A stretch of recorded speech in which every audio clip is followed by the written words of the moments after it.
Welcome back to Embracing Your Music Ministry Journey with Inner Peace and Purpose. My name is Rebecca Lepre, and we're going to be exploring the third module today as we create and develop a deeper sense of purpose as a music minister. Let's get started. Yes, I like to review. First module was understanding the importance of spiritual presence in music. And second was open your own personal spirit to recognize God's presence in the people and places you serve. Today, we will discover how to overcome obstacles and step out in faith in our music ministry. Sometimes the most difficult person to minister to is yourself. Working as a music minister can be more demanding than maintaining numerous social media accounts, even if you have an assistant. First of all, how do you maintain balance? Second, address issues of burnout and how important self-care is. And finally, develop a support network of fellow musicians, other professionals, and true friends. Let's get started, friends. Maintain balance. Remember the mission of a ladybug? They are natural pest control agents, protecting plants by consuming harmful aphids. But what happens if your ladybug disappears?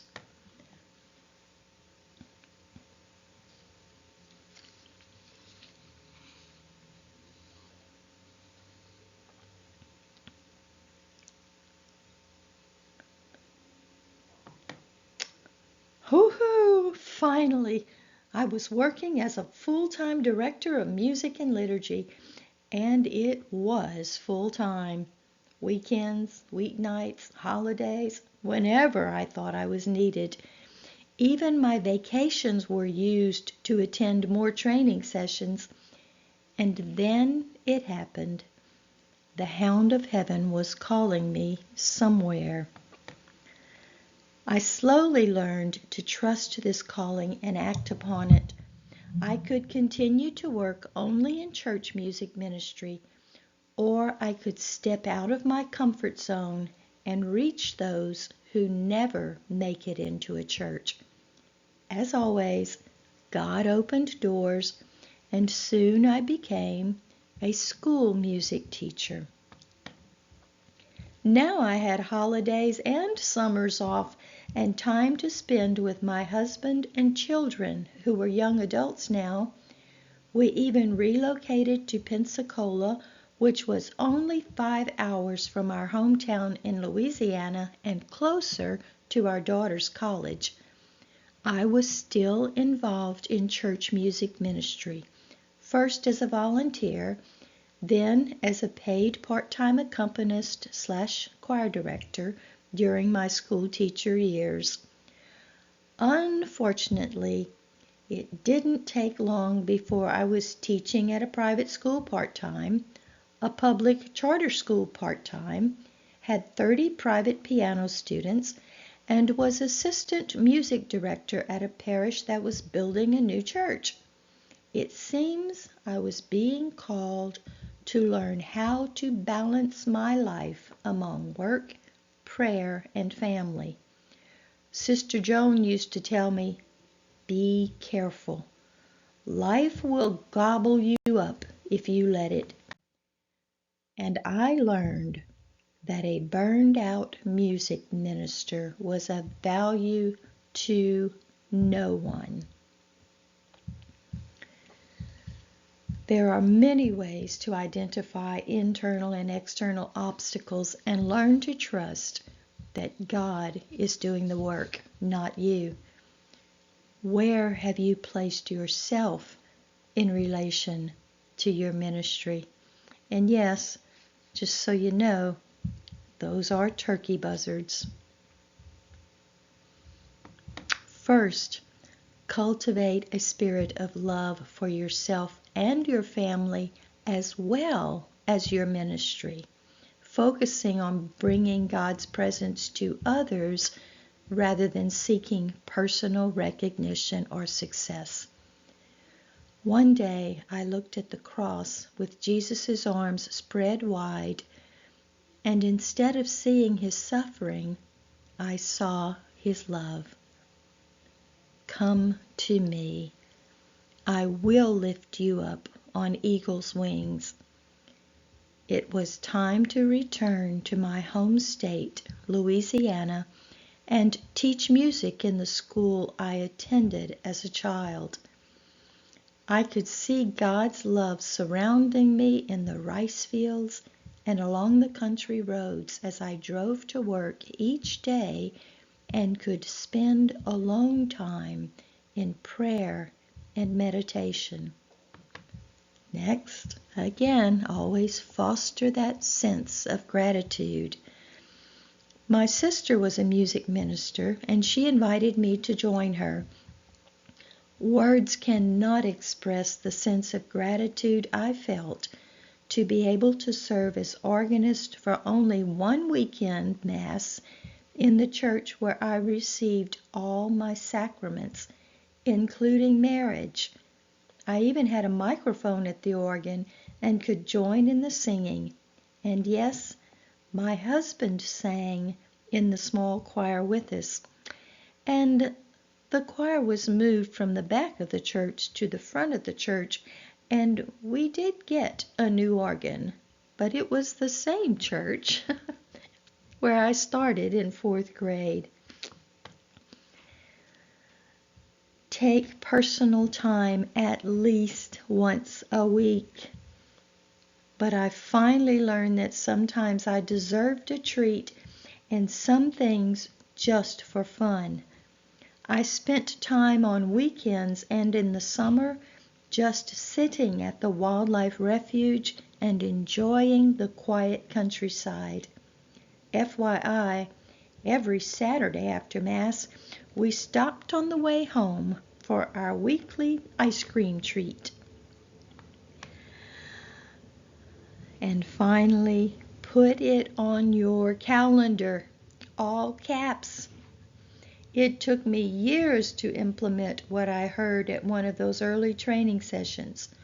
Put it on your calendar. You need to take personal time at least once a week. And yes, the servers at the local Dairy Queen knew us well. A support network of fellow musicians, both in and outside of music ministry. Remember that you are not alone in your struggles as a music minister, and lean on God's presence and the support of others to help carry you through challenging times. Local and diocesan parish gatherings. Some of us prefer a small network, and others love to fly with the seagulls wherever their vehicles take them. I was privileged to meet Sister Joan Tabbitt, who served on the United States Council of Catholic Bishops. She was in a neighboring parish, and I was able to work closely with her in presenting liturgy and music training sessions to our growing Catholic population in the Venice Diocese. I met and attended workshops by composers whose music we sing at Mass. Christopher Walker and Father Marty Haugen, presiding at Mass and praying in song his own Mass of Creation. In addition, I had the great fortune to study organ with Ralph Tilden, who had been a student in Paris in a direct line from the great organists of Europe. He studied with a student of César Franck, the composer of the Panis Angelicus that so many of us know and love. Ralph was music director and organist at an Episcopal church, and he encouraged me to set my spirit free to explore the organ and trust my own musical judgments. There are no words to express what happens when music is set free in praise of God. And I learned that music ministry involves many different styles and types of celebrations in addition to those in the Catholic Church. Keep an open mind and heart to new ways of experiencing and sharing God's presence through music, whether through different genres, instruments, or styles. All birds can sing, but their styles vary greatly. And so, as we look back at overcoming obstacles and stepping out in faith, remember to maintain balance. Seesawing with someone about the same weight as you is so much fun. Even my granddaughters agree with that one. The importance of self-care. You are not a spoiled brat if you take care of yourself. Connect with a support network. We are all available, especially since social media entered our lives. EWN has some great YouTube videos, along with many others, and you are allowed to simply call someone on your phone just to talk with them, even if it's only to ask them what's for dinner. Sometimes it's good to use your sense of sound and hear another human voice, not recorded, instead of only your sense of sight when sending a text message. Perhaps the next session is the most important one. You know how they always say to save the best for last? Next time, we'll look at ways to develop our personal spirituality by building a live connection to the Holy Spirit. FYI, I'm still working on mine. I believe that there should always be music in the garden of life. Do you see that flower right there in the middle? It's essential, just like music is an essential element in prayer.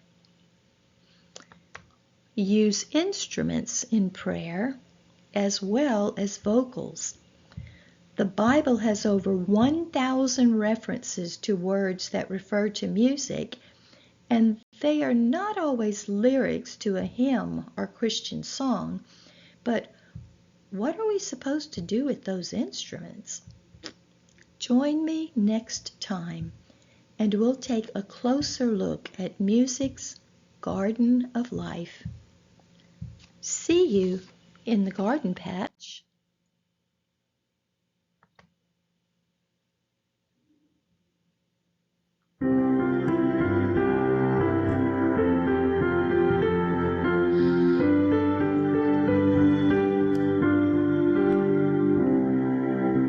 They told me he would come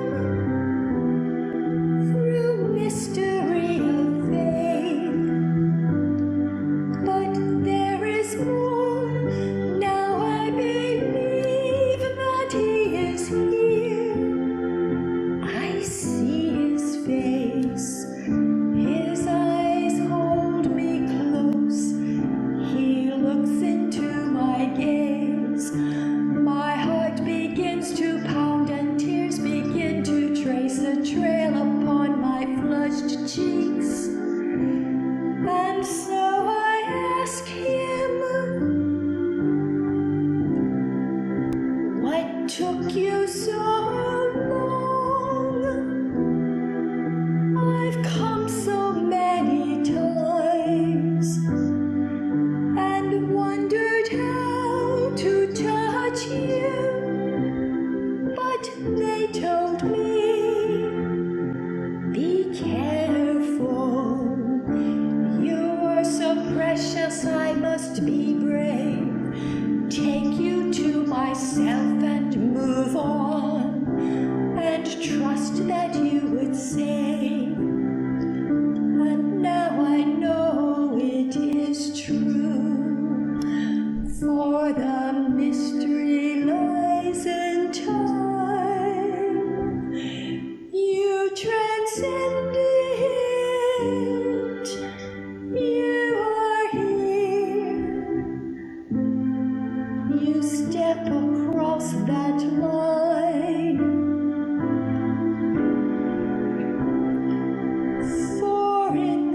precious moments as we gather to share bread.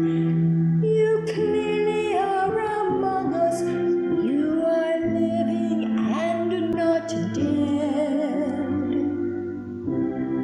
And as I pray, my spirit grasps your feet. You lay your hands upon my head. I'm no longer merely human. You breathe life into me as you said.